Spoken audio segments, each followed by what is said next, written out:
18-year-old Sanchez Tate took things way beyond what was deemed acceptable when he pulled out a 43cm sword and danced his victim, 21-year-old Mohamed Abdi Noor.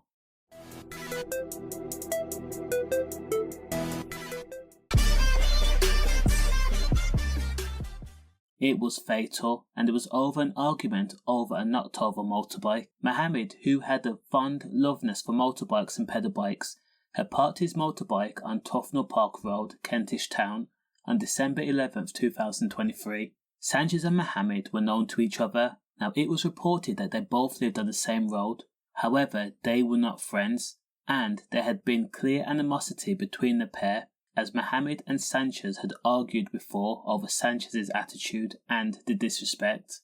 Leading up to the Mohamed went outside to check on his bike, which was parked on the estate. When Mohamed saw his bike knocked over on the ground, he went over to a group of teenagers who were nearby, asked them who knocked over his motorbike. Everyone, in almost unison, pointed towards Sanchez Tate.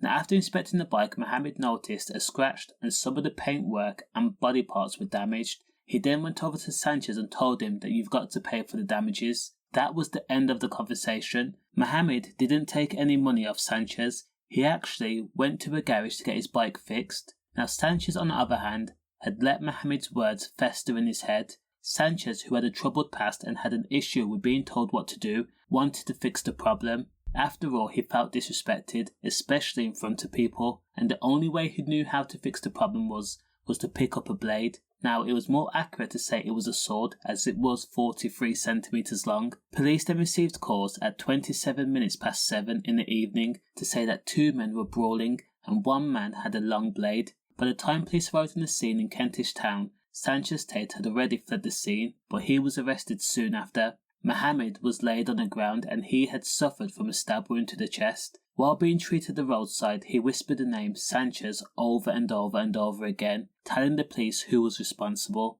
And Mohamed was rushed to hospital where he was in a bad way, and sadly he was pronounced dead just 24 hours later. Now, Sanchez was arrested, as I said, and when interviewed, he claimed self-defense, which was shocking because he stabbed the victim in front of witnesses, and he was shocked that people could not believe his defense. The level of brutality showed that even though the incident may be spontaneous, Sanchez had armed himself with a blade for the opportune moment where he could take advantage of solving his problem, and that was by committing an M. Now, he's due to be jailed soon, but the judge wants a detailed report on Sanchez Tate's troubled and painful past. Condolences. Stay safe.